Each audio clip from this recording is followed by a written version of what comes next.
not about you and how you feel and how that person makes you feel, it will never last if that's what you're looking for someone to fill in your missing pieces with their Whoa, finances or whoa, whatever it whoa. is. So, More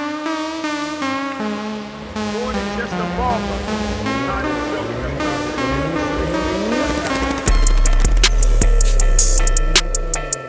welcome to another episode of More Than a Barber. I am your host, AP, and listen, today's conversation is going to be amazing. So make sure you tune in and tag somebody. I mean, really tag somebody, your cousin, your friend. We have a continuation conversation that I think you will really enjoy. And today we have a very special guest. We've had some great conversations, but today's conversation is going to give you some insight as it relates to this particular whole topic. How do you know she's the one? And so I have no other than my friend, Cassie. What's up? How are Hey, you? how are you? I'm doing good. We finally got an Yes, opportunity yeah, to talk and yeah. chop it up. Well, listen, this is going to be a conversation. It's going to be Okay. fun. I'm excited about, just this whole conversation as it relates to how do you know she's the one? With you being, of course, a female. Yeah. Last conversation we had the male's perspective. But today, I just want to dive into, how do you know she's the ones from a male, a rather a female's perspective? And so let's go ahead and get right into it. So, how Okay. you feeling? You good? I'm great. Yes. I'm Yeah, so glad that you asked me to be here. We've absolutely, had this conversation candidly for sure. when I brought my son in. So, Yeah. yeah, so I'm excited to see how that conversation's evolved It's since gonna then. it's gonna be Yeah. great. It's gonna be great. And as you stated, as you know, I am a professional barber, and Yes. a lot of our topic discussions come from the barbershop. Right. Yeah. And the idea of it all is to, have these conversations behind the chair, but then ultimately with us having a podcast, let's bring that conversation so the world can actually get a viewpoint on what it is from a barber's perspective, how we can have this conversation, with some of our guests. And Yeah. so today we're going to get right into it. I'm excited. Just so tell me, how long have you been married? John is my boy. Shout out to Uh-huh. John. That's Yep. my guy. Yep. How long have you guys been married? So we've been married for 9 years. We just celebrated 9 years of marriage. Congratulations. We've Let's go. known each other for 9 years. Let's go. So Yeah. we've met and married within 6 months. So yeah, Wow. yeah. So So let's for those that are watching, because as you know, Cassie, like this culture that we live in today, relationships are literally like the hot topic. yeah, Everybody yeah, has a podcast on relationships, or they're coaches, and they are literally making a lot of money off giving their opinion. yeah, yeah. And As all the social experiments on TV, Married all at of it. First Sight, yeah. I So mean, it's yeah, so many like different channels that you can take content from and yeah. actually tune in and say, "Hey, I want to be more in tune with what they're talking about." But you said 6 months, yo, Met and married met and in married in 6 6 months. months. Can you Yeah. walk me through how that whole thing happened? Yes. So, John and I met at the same church. We were going to the same church. And so we have a mutual friend who worked with him. And she had told me one night that they were all going to meet at this particular service if I would save seats. So I said I would. They arrive. She's sitting next to me, and they're sitting next to her. So I didn't really like see him or talk to him or anything like that. But just as there'd be moments where we'd been down and pray, I'd look over and I just saw like his sleeve tattoo, and I know exactly what he was wearing that day, but I didn't see his face. So anyway, service is over. We get up to walk away to like small group, and I just turn around to ask if she needed help with something, and I see that they were sitting back and he was praying for them in that group. And I really felt a strong presence over me that was like, you're gonna marry him. And I was like, no, thank you. So I had just gotten divorced, like freshly divorced from Okay. my first marriage, and moved back to Texas. And I was so content with where God had me in my life. I was single, but I had 2 kids already, and I had a wonderful career, an awesome new luxury apartment, like car. I was doing great for myself, and quite frankly, I was like turned off from being in a relationship, Yeah. for sure being married, like no thank you, didn't ever want to do that again. So I rejected that insight. I feel like it was definitely the Holy Spirit, but I was like, no thank you.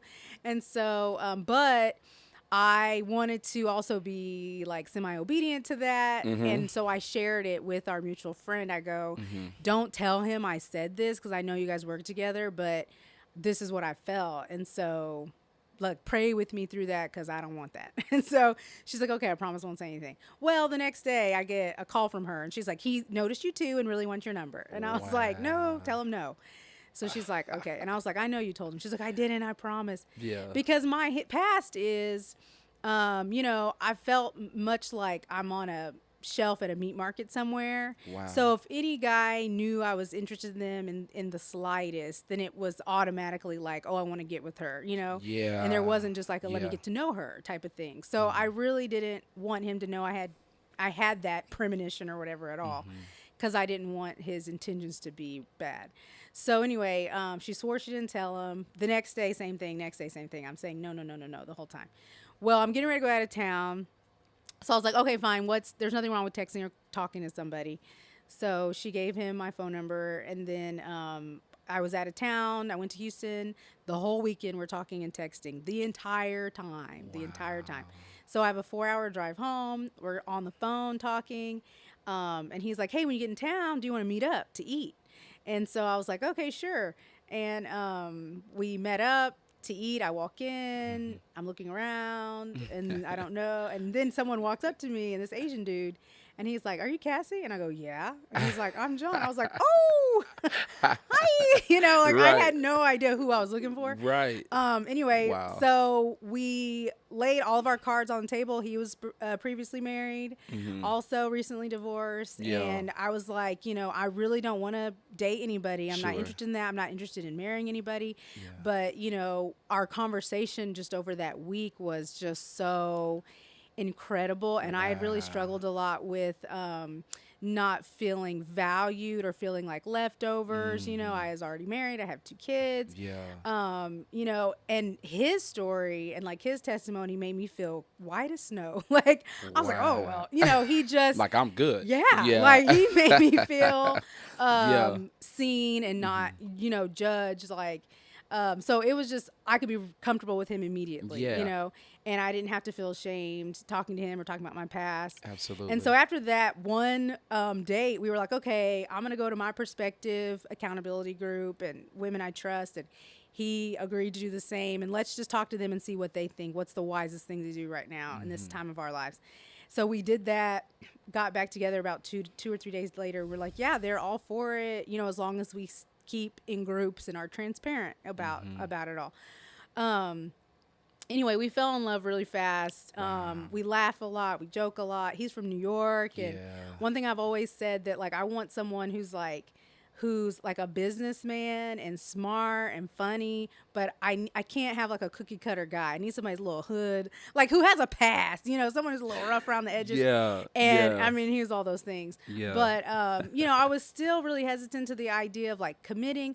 My first marriage, we moved way too fast. So I was like, got Cassie, you. you're not doing got this again.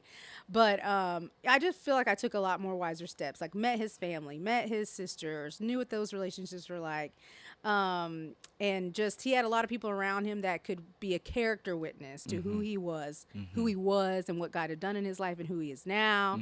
And that was something I did not do before in my first marriage. And so I just believe what he told me, right? No Yep. character witnesses. So let me ask you this. So for someone that's listening to how this whole thing started from the genesis, like the Right. beginning, would you say it's a feeling? Would you say how the conversation went? You said you went to Houston, so y'all are texting. Yeah. I know how that could be. Yeah. Like, yo, this is amazing. Like, your heart is jumping or whatever, and you got such a great conversation going, whether it's texting or even over the phone. Would you say it was the conversation that you knew he was the one on the way to Houston, or just the way he made you feel as a person? None of those things. So because Okay. I felt that so many times before. Got you. Everyone was the one for me. Sure. Okay. So Sure. no. And Yeah. I was scared of my own decision making. So none of those things confirmed for me that this was the man. Even though I felt in my spirit, I was still like rebelling against what that was. I wanted to use wisdom this time. I really wanted to hear from the Lord and like get solid direction. So this was the moment where I knew I was to marry John, was that he was to be my partner. Was I had my sister flaked on me. She was sorry if you're listening to this, man, but my sister flaked on me. She was supposed to watch my son, Yeah. and she couldn't. So I was like scrambling to find someone to watch my son for work. Yeah. We had just started dating. There's no way I was going to ask him to do that. But he's trying to talk to me on the phone, but I'm like, I gotta get off the phone. I gotta find somebody to watch my son, you know. Wow. And so he's like, okay, well, I just want you to know, like, I'll be the last case scenario, but if you need somebody to stay with him for a few hours, like I will. And I was like, okay, no, psycho. So trying to find somebody, couldn't find anybody. He calls me like 1 o'clock in the morning. Did you find anybody to watch your son? Yeah, I was like, no, I think I'm just gonna have to work a half day and like bring him with me. So he was like, let me come over, let me just stay with him for a while, and you can go to work. And I was like, okay, we'll do that. So he showed up and brought us breakfast. My son was still asleep. Gave him all the instructions. I left for the day. Called about 1 or 2 to check in. He's like, oh, we're at Walmart. I'm just getting, him some toys or snacks. Yeah. I'm freaking out. Like, I didn't tell you to leave the house with my child. Like, what are you doing? Got you. So I was like, I'm going to leave work early. I'll meet you at my apartment at like 3. And he's like, okay. So I get to my apartment. Eli's asleep. Everything looks fine. And, I'm kind of frustrated Yeah, already. And yeah. I'm looking around the house and like my kitchen, and I notice all these groceries everywhere. And like the fridge is full, and my pantry's full, and all that stuff. And I was like, where did all this food come from? He goes, oh, we were at the store, and I just was looking around trying to find snacks for him. I realized you didn't have like a ton of food, and I just wanted to make sure your house full. And I go, my grocery shopping day is on Sunday. Like, I don't need you filling my house, blah, blah, blah. Like, Yeah. I'm not a charity case, like Yeah. I can take care of my kids. Yeah. So offended. And he was like, I'm sorry, I didn't mean to offend you. And he was like, but, you weren't made to do this alone. And it was that phrase that I felt confirmation in my heart that this was the man God had sent, because I had been praying leading up to this before I even met him. God, I need help. This is so hard. I cannot do this by myself. There's not enough time in the day. I don't make enough Yeah, money. yeah. I was praying for a nanny, or like Wow. more money, or Yeah, something like yeah. that. I was not praying for a husband. So, but that was like speaking to me what I had been praying for. He was like, yeah. you were not made to do this alone. Like you literally had like almost a list Mm-hmm. of what it is that you wanted and you needed, but you weren't praying for a husband. You were No. just praying for help. Yes. Wow. In my life. I had been practicing since my divorce. I had been practicing aligning my life with God and like submitting to him. So Yeah. like even in my singleness, I would say, okay, well, the word says like God is my husband when I don't have one, right? Wow, yeah. So I was trying to put it in practice, like submitting to him, like my finances. Should I spend this? Should I travel here, Lord? Mm-hmm. How do I discipline my kids?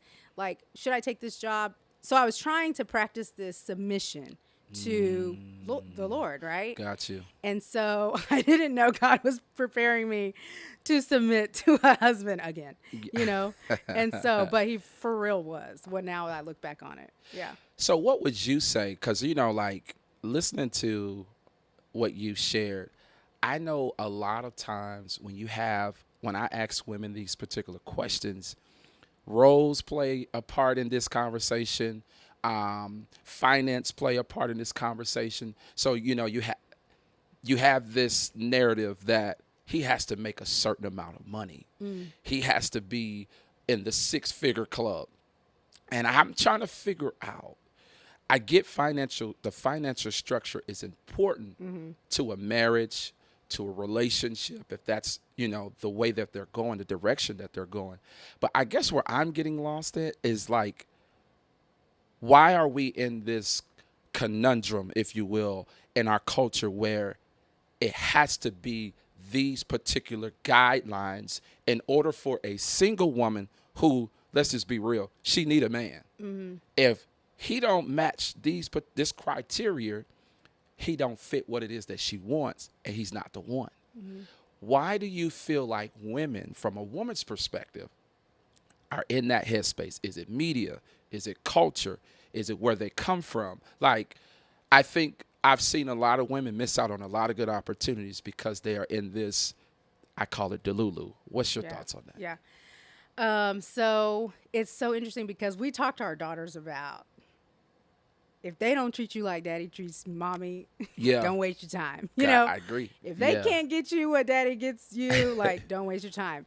And, I really should probably think about that more because, John had nothing, not nothing, but he was a single bachelor with just a, 9 to 5 job. He did well for himself. Yeah. But when we got married, we were struggling, and so it was like he had a wife and 2 kids right away.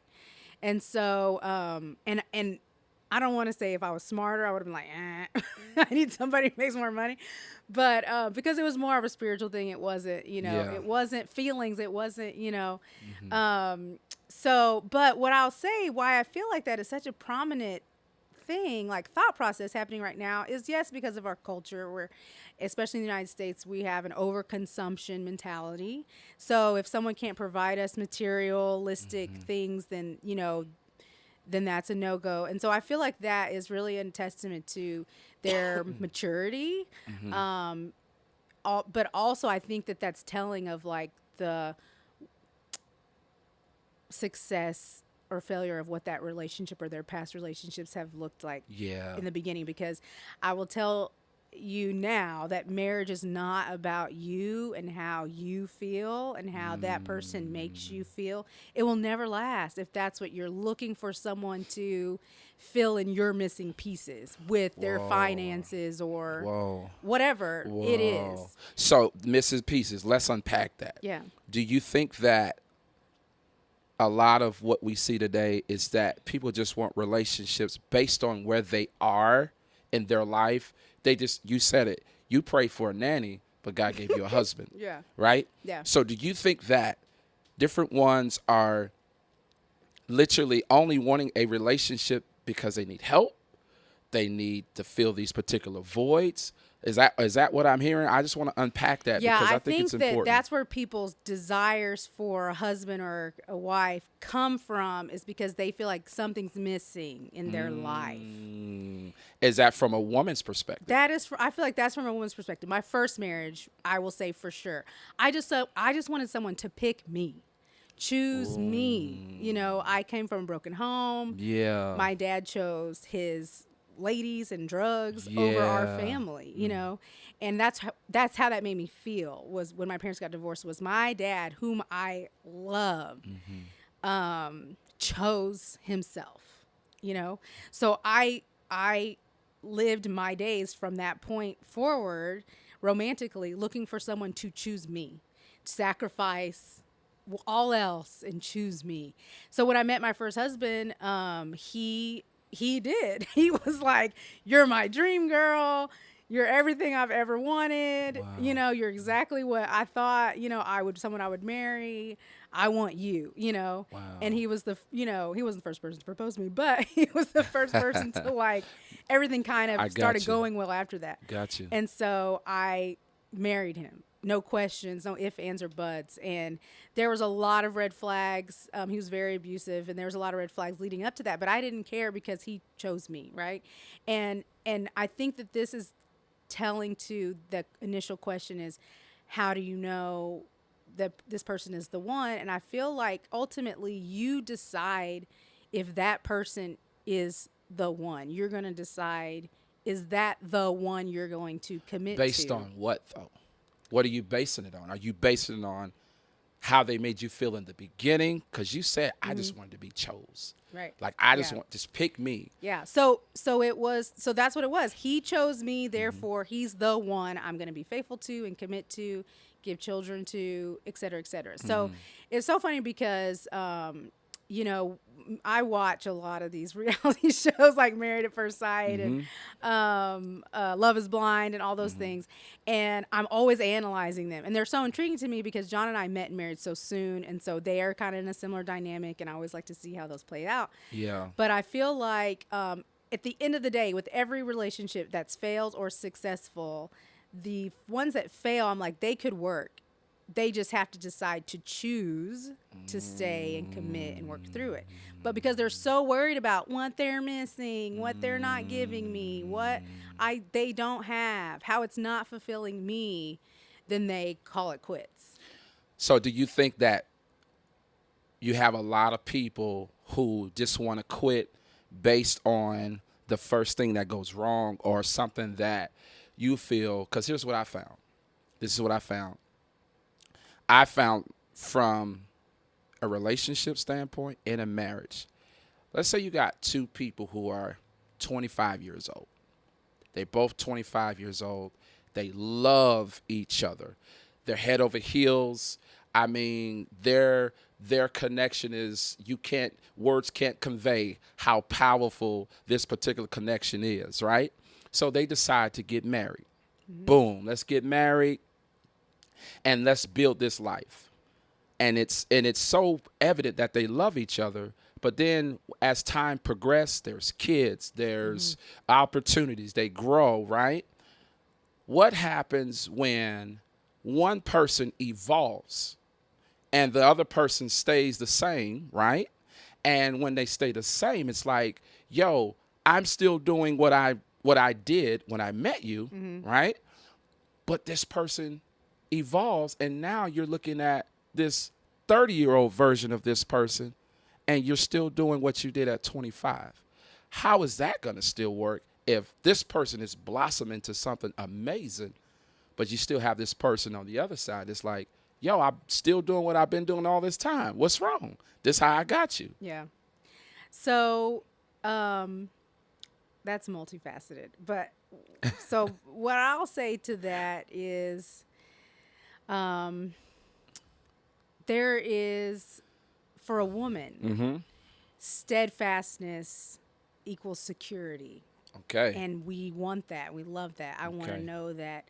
So for my husband to be the same he was when I married him, you know, in regards to just steadfastness, like, you know, pays my bills on time, you know, keeps the job, Right. kind, I can talk, you know, those sort of things. You know, I feel like that's something that every woman seeks, is kind of just that I can count on you. You can be my steady place, Security, right? yeah. I'm not in this like roller coaster of emotion relationship. And you know, John and I have gone through that in the first few years of our marriage.